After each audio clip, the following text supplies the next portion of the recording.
Well, my next guest describes himself as an amusement academic. After previously looking at why roller coasters exist, Dr. Coaster, no, not his real name, is now researching how virtual reality is changing the multi-billion-dollar leisure industry.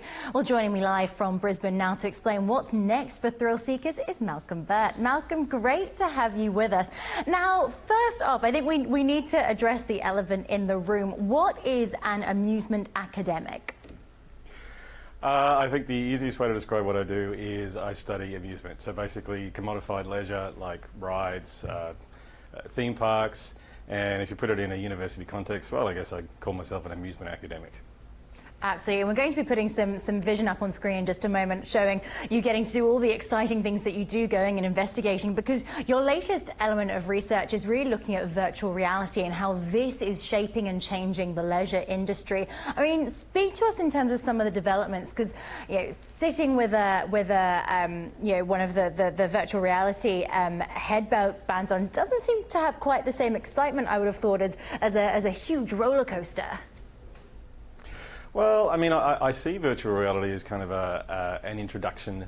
It's part of the leisure mix. I mean, you can go and get on a normal theme park ride, like a roller coaster or a drop ride or a swinging ship or a water slide, but all of those now have virtual reality elements added to the top of them.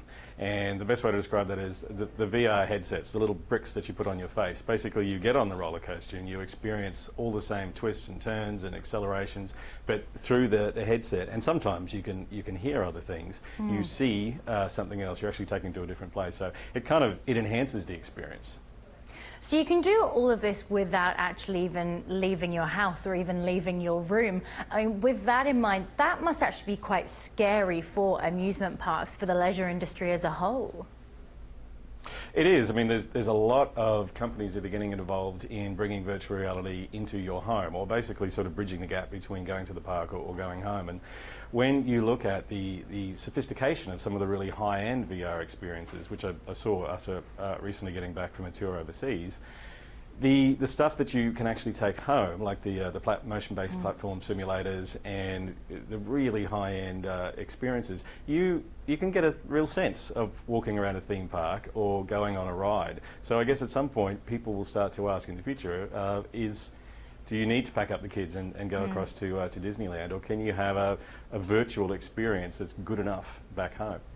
So I guess on the flip side of that, I mean, given your experience within this space, how do you expect amusement parks, and you mentioned there, Disneyland, how do you expect them to respond to this threat, as it were, from VR? Well, they're embracing it because, I mean, having virtual reality rides in your park or installing virtual reality rides in your park is certainly cheaper than installing a traditional roller coaster or a flat ride, and they're much easier to update.